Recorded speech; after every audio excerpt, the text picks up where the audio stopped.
अस्सलाम वालेकुम स्टूडेंट्स, कैसे हो आप लोग। मैं अली हैदर, आपका कंप्यूटर साइंस का लेक्चरर। बेटा जी, आज हमने फर्स्ट चैप्टर के जो समर वेकेशन होमवर्क है उसके लास्ट जो क्वेश्चन आंसर्स हैं और एमसीक्यूज़ हैं उनको डील करना है। तो सबसे पहले हम मूव करते हैं आज के अपने कंटेंट के बारे में। आज हमने सिर्फ दो कंटेंट्स को डील करना है और वो है एमसीक्यूज़ और लॉन्ग क्वेश्चन। शॉर्ट क्वेश्चंस हमारा जो प्रीवियस लेक्चर था, लास्ट लेक्चर था, उसके अंदर सारे के सारे जो समर वेकेशन के शॉर्ट क्वेश्चंस थे वो कंप्लीट हो गए हैं। तो सबसे पहले हम मूव करते हैं आज के अपने पहले कंटेंट जो कि हैं एमसीक्यूज़ पे। एमसीक्यूज़ नंबर 1 है हमारा, उसकी स्टेटमेंट है the lowest level of programming is, कि प्रोग्रामिंग की सबसे लोएस्ट लेवल कौन सा है। Option number A Java, option number B assembly language, option number C Pascal और option number D C plus plus. Statement number 2 है an assembly language uses, कि assembly language इस्तेमाल करती है। Option number A English words को, option number B numeric words कि जो numeric codes होते हैं उनको इस्तेमाल करती है। ऑप्शन नंबर सी है ज़ीरोज़ एंड वंस, कि ज़ीरो और वन का इस्तेमाल करती है। ऑप्शन नंबर डी है बाइनरी डिजिट को। स्टेटमेंट नंबर 3 है which of the following language is ideal for writing business application, कि द जेल में से कौन सी ज़ुबान बिजनेस एप्लीकेशंस को लिखने के लिए सबसे बेहतरीन है। Option number A COBOL, option number B BASIC, option number C assembly language, option number D none, यानी कि इनमें से कोई भी नहीं। स्टेटमेंट नंबर 4 है हु डेवलप्ड सी, कि सी लैंग्वेज को किसने बनाया था। Option number A von Neumann, option number B al Khwarizmi, option number C Charles Babbage, option number D है डेनिस रिची। स्टेटमेंट नंबर 5 है हमारे पास which of the following language is design for artificial intelligence, कि 10 जेल में से कौन सी ऐसी ज़ुबान है जिसको आर्टिफिशियल इंटेलिजेंस में काम करने के लिए या उसके प्रोग्राम्स को लिखने के लिए, उसको समझने के लिए, उसमें मज़ीद वर्किंग करने के लिए बनाया गया था। ऑप्शन नंबर ए है पास्कल, ऑप्शन नंबर बी है C plus plus, option number C है लिस्प और ऑप्शन नंबर डी है हमारे पास कोबाल। स्टेटमेंट नंबर 6 है the Unix operating system was developed in programming language, कि यूनिक्स ऑपरेटिंग सिस्टम था वो किस ज़ुबान के अंदर बनाया गया था। तो ऑप्शन नंबर ए है कोबाल, ऑप्शन नंबर बी है जावा, ऑप्शन नंबर सी है सी लैंग्वेज और ऑप्शन नंबर डी है हमारे पास लिस्प लैंग्वेज। स्टेटमेंट नंबर 7 है हमारे पास the programming language used for mathematical and engineering application was, कि वो कौन सी प्रोग्रामिंग ज़ुबान है जिसे मैथमेटिकल और इंजीनियरिंग की एप्लीकेशंस के अंदर इस्तेमाल किया जाता है। Option number A BASIC, option number B Fortran, option number C assembly language या option number D COBOL language को इस्तेमाल किया जाता है। स्टेटमेंट नंबर 8 है हमारे पास which of the following language is an object oriented programming language, कि 10 जेल में से कौन सी ज़ुबान ऑब्जेक्ट ओरिएंटेड लैंग्वेज है। ऑप्शन नंबर ए है COBOL, option number B BASIC, option number C C plus plus, option number D है हमारे पास assembly language. Statement number 9 Visual Basic is a product of, के विजुअल बेसिक किसका product है। Option number A Microsoft, option number B IBM, option number C Sun system, option number D है हमारे पास Hewlett. Statement number 10 है हमारे पास Java is a product of, कि जावा किस कंपनी का प्रोडक्ट है। Option number A Microsoft, option number B IBM, option number C Sun system, option number D Hewlett. Statement number 11 है which of the following code translate source code to the machine code as a whole, कि इनमें से कौन सा code है जो translate करता है सोर्स कोड को मशीन कोड के अंदर मुकम्मल तौर पर एक ही टाइम के अंदर। Option number A interpreter, option number B compiler, option number C assembler या ऑप्शन नंबर डी नन, इनमें से कोई भी नहीं है।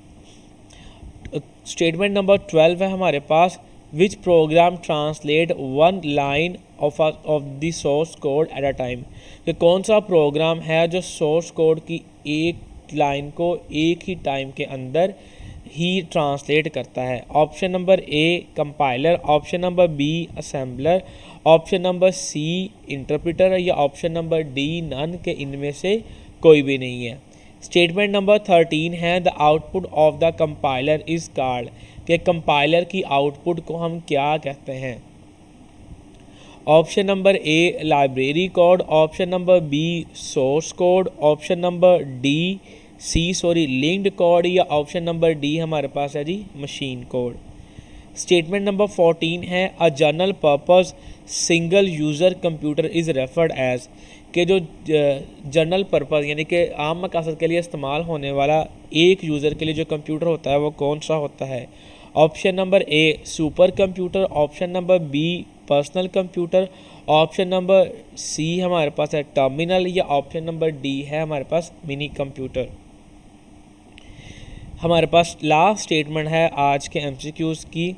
अ टर्मिनल कंसिस्ट ऑफ, कि एक टर्मिनल मुश्तमिल होता है या दर्ज झेल चीज़ों पर मुश्तमिल होता है। Option number a keyboard mouse and printer, कि वो कीबोर्ड माउस और प्रिंटर पर मुश्तमिल होता है। ऑप्शन नंबर बी है हमारे पास कीबोर्ड एंड मॉनिटर या कीबोर्ड और मॉनिटर पे। ऑप्शन नंबर सी है माउस एंड मॉनिटर, के सिर्फ़ और सिर्फ माउस और मॉनिटर पर ही मुश्तमिल होता है। जबकि लास्ट ऑप्शन नंबर डी है हमारे पास system unit and IO devices, के सिस्टम यूनिट और इनपुट आउटपुट जो डिवाइसेस होती हैं उन्हीं डिवाइसेस पर मुश्तमिल होता है। बेटा जी जो फर्स्ट कंटेंट यानी कि एमसीक्यूज़ है वो यहाँ तक हमारे कंप्लीट हो गए हैं। अब हम मूव करते हैं अपने नेक्स्ट कंटेंट यानी कि लॉन्ग क्वेश्चन के बारे में।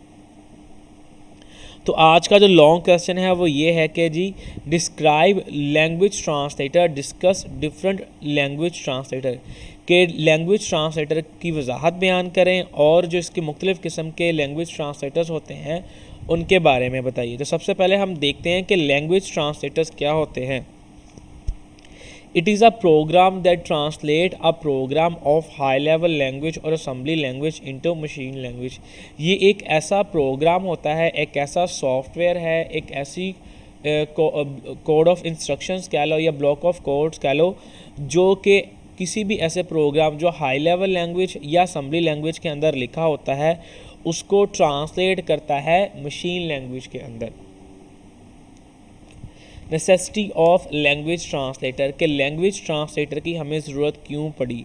As we know that computer neither understand high level language nor low level language directly, that is why we are in need of language translator to convert a program into a language which computer understand easily.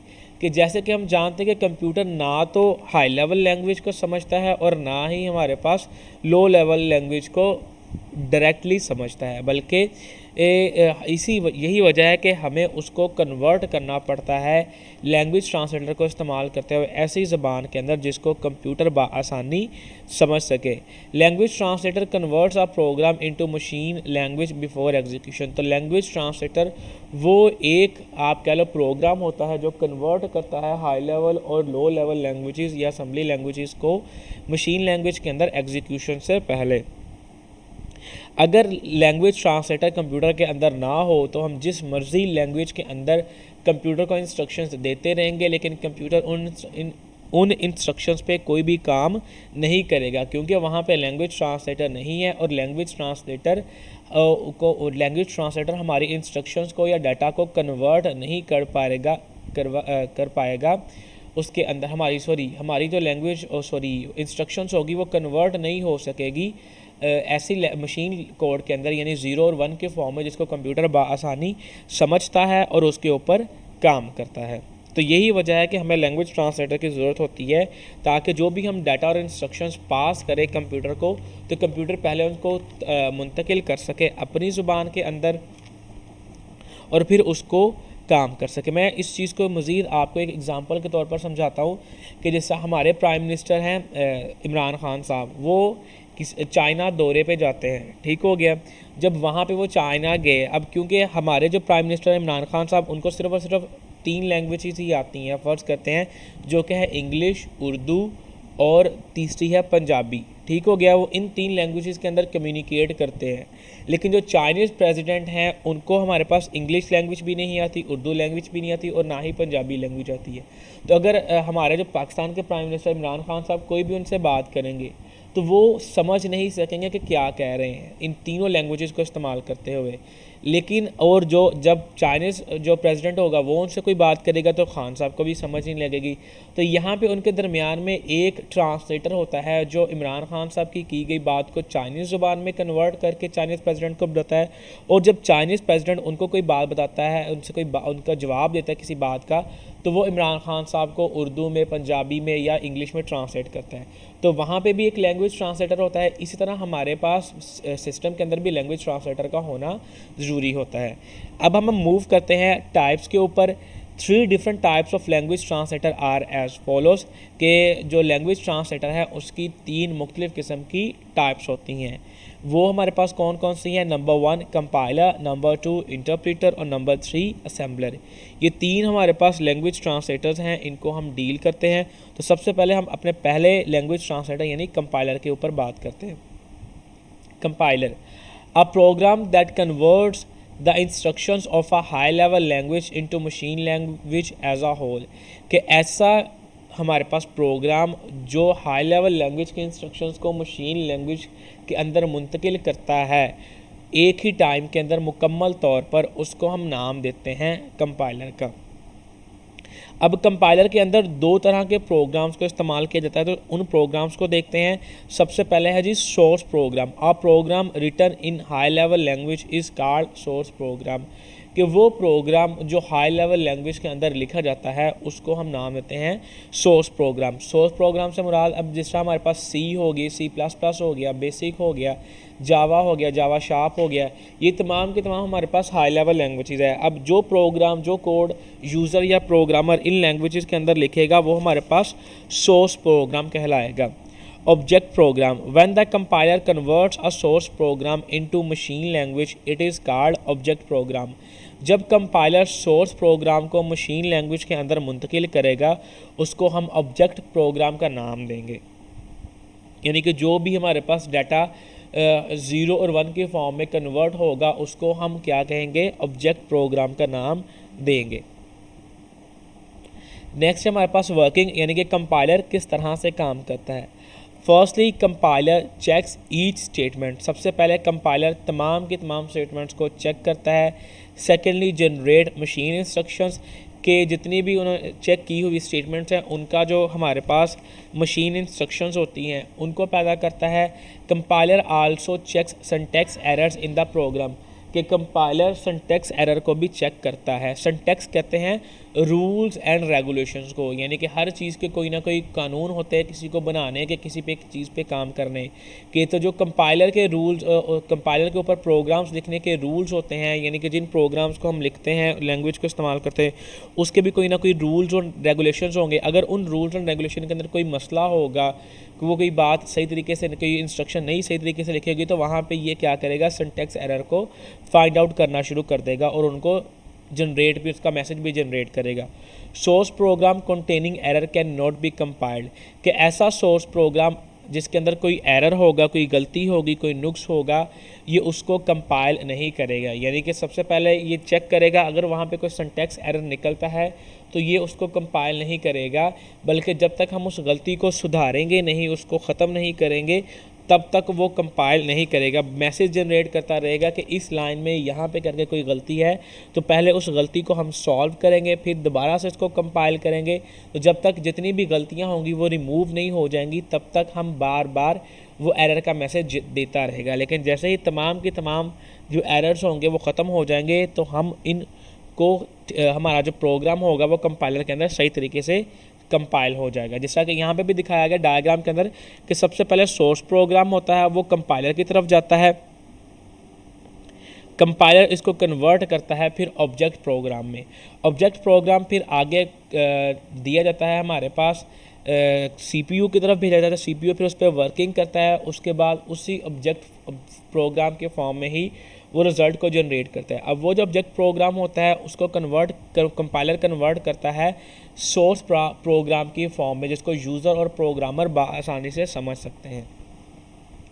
यहाँ पे example दी हुई है, for example int a equals to 50, कि हमारे पास एक programme लिखा गया है कि जो दो वैल्यूज़ को ऐड कर रहा है C++ के अंदर, C के अंदर, कि इंट a इक्वल्स टू 50, कि ये हमारे पास एक इंटीजर टाइप का वेरिएबल है a, इसकी वैल्यू है 50। इंट b इक्वल्स टू 100, के एक और वेरिएबल है इंटीजर टाइप का जिसकी हमारे पास वैल्यू क्या है 100। सम इक्वल्स टू 0, के एक और वेरिएबल है सम जिसकी वैल्यू है 0। Sum equals to a plus b, के सम की जो वैल्यू है पहले वो 0 थी लेकिन अब उसकी हो गई है कि a की वैल्यू को जमा करें b की वैल्यू के अंदर तो वो हमारे पास बराबर हो जाएगी सम की वैल्यू के। Printf sum equals to modulus d comma sum, कि जो सम की वैल्यू है वो मॉडुलस d के सम की वैल्यू बराबर हो जाएगी सम के, तो हमें दिखाया जाए, ठीक हो गया, कि उसकी वैल्यू को प्रिंट करवाया जाए। तो अगर हम यहाँ पे फॉर एग्जांपल हम सिंटैक्स एरर को देखते हैं, जो प्रिंट एफ लिखा हुआ है वो हमारे पास लोअर केस लेटर में लिखा हुआ है, अगर यहाँ पे उसको हम अपर केस लेटर में लिख देते हैं तो यहाँ पे एरर जनरेट हो जाएगा, और जिससे हमारा जो प्रोग्राम होगा वो पूरा का पूरा कंपाइल किया होगा लेकिन वो आगे उसको हमारे पास फर्दर ऑपरेट नहीं कर सकेगा, यानी कि कोई भी मैसेज मैसेज कह रहा हूँ रिज़ल्ट नहीं दे सकेगा, क्योंकि यहाँ पे कोई ना कोई एरर आ गया है इस वजह से। नेक्स्ट हमारे पास है जी interpreter a program that converts one statement of a program into machine language at one time, कि ऐसा प्रोग्राम, ऐसा सॉफ्टवेयर जो क्या करता है, किसी भी प्रोग्राम की स्टेटमेंट को एक टाइम पे ही काम उस पर करता है, एक स्टेटमेंट को एक टाइम पे ही एग्जीक्यूट करता है। बेटा जी कंपाइलर भी हाई लेवल लैंग्वेजेस को कन्वर्ट करता है और इंटरप्रेटर भी हाई लेवल लैंग्वेजेस को ही कन्वर्ट करता है मशीन कोड के अंदर या मशीन लैंग्वेज के अंदर। Execute each statement for translating before translating the other, कि हर स्टेटमेंट को ट्रांसलेट करता है, यानी कि अगर पहली स्टेटमेंट है तो सबसे पहले वो पहली स्टेटमेंट को ट्रांसलेट करेगा, उसको मशीन लैंग्वेज के अंदर कन्वर्ट करेगा, फिर उसको वो जो उसका जो कोड होगा उसको एग्जीक्यूट करेगा इससे पहले कि वो दूसरी स्टेटमेंट पे जाए। Interpreter stop working if there is an error in the statement and display error message, कि इंटरप्रेटर अपना काम रोक देता है अगर किसी भी स्टेटमेंट के अंदर कोई एरर हो और वो तब तक अगली लाइन पे नहीं जाता। इसका हमने अभी बात की लास्ट जो प्रोग्राम था स्लाइड के अंदर, कि यहाँ प्रिंट एफ के अंदर अगर कोई इशू हो जाता है, यानी कि लोअर केस लेटर में लिखा अगर ये अपर केस लेटर में आ जाए तो इंटरप्रेटर इसको कंपाइल कर रहा होगा, तो इस पे काम कर रहा होगा, तो वो क्या करेगा, यहीं पे अपना प्रोग्राम जितनी इससे ऊपर स्टेटमेंट होंगी उनकी एग्जीक्यूशन कर चुका होगा, लेकिन इस स्टेटमेंट पे आके रुक जाएगा और एरर मैसेज देना शुरू कर देगा। जब तक हम उस एरर को ठीक नहीं करेगा वो आगे काम नहीं करेगा। मिसाल के तौर पर हमारे पास विजुअल बेसिक इस इंटरप्रेटर को इस्तेमाल करती है। अब यहाँ पे इसका डिसएडवांटेज क्या है कि इंटरप्रेटर हर एक जो हमारी स्टेटमेंट होती है उसको वन बाय वन एग्जीक्यूट करता है, उस पर काम करता है, तो ये बहुत ही स्लो होता है कंपाइलर के निस्बतन। ठीक हो गया। अब दूसरा हमारे पास इसका डिसएडवांटेज क्या है कि ये ज़्यादा एफिशिएंट नहीं होता, यानी कि ये काम को ज़्यादा मौसर तरीके से नहीं करता, और ना ही ये ऑब्जेक्ट प्रोग्राम को क्रिएट करता है, क्योंकि हमने कहा था कि जो कंपाइलर होता है वो ऑब्जेक्ट प्रोग्राम को क्रिएट करता है। एक दफ़ा हमने उसको क्रिएट कर लिया तो उसको हम उसी प्रोग्राम को कई मरतबा इस्तेमाल कर सकते हैं, लेकिन जब यहाँ पे इंटरप्रेटर की बात करें तो यहाँ पे ऑब्जेक्ट प्रोग्राम नहीं बन रहा, तो जितनी दफ़ा भी हम किसी भी एक प्रोग्राम को इंटरप्रेटर को इस्तेमाल करते हुए उसको ट्रांसलेट करेंगे, हर दफ़ा उसका एक नया से न्यू जनरेट होगा, उसको नया कोड जनरेट होगा, और हर दफ़ा ही हमें उसको दोबारा से ट्रांसलेट करना पड़ेगा और दोबारा से उस पर वर्किंग करनी पड़ेगी, और उसमें काफ़ी टाइम लगता है। यही वजह है, इन कुछ रीजंस की वजह से ही हम क्या करते हैं, कंपाइलर को ज़्यादा बर्तरी देते हैं, ज़्यादा उसको एफिशिएंट मानते हैं इंटरप्रेटर के। अब हमारा जो लास्ट इंस्ट्रक्शन लैंग्वेज ट्रांसलेटर है, हम उसके ऊपर बात करते हैं और वो है assembler. It is a type of language translator that translate the instructions of assembly language into machine language. यानी कि ये ऐसा लैंग्वेज ट्रांसलेटर है जो असेंबली लैंग्वेज के अंदर लिखी हुई हदायत को कन्वर्ट करता है मशीन लैंग्वेज के अंदर, यानी ऐसी लैंग्वेज जिसको कंप्यूटर बआसानी समझ सकता हो और उस पर काम कर सकता हो। थैंक यू बेटा जी। आज हमारा chapter number first summer vacation के लिहाज से कंप्लीट हो गया है। अगर आपका पूरे चैप्टर के अंदर कोई इशू हो, कोई किसी बात की समझ ना लगे या कुछ कहीं पे भी कोई मसला हो, तो आप इस मेल एड्रेस पे मेरे साथ कांटेक्ट कर सकते हैं। फ़ी अमान अल्लाह बेटा जी।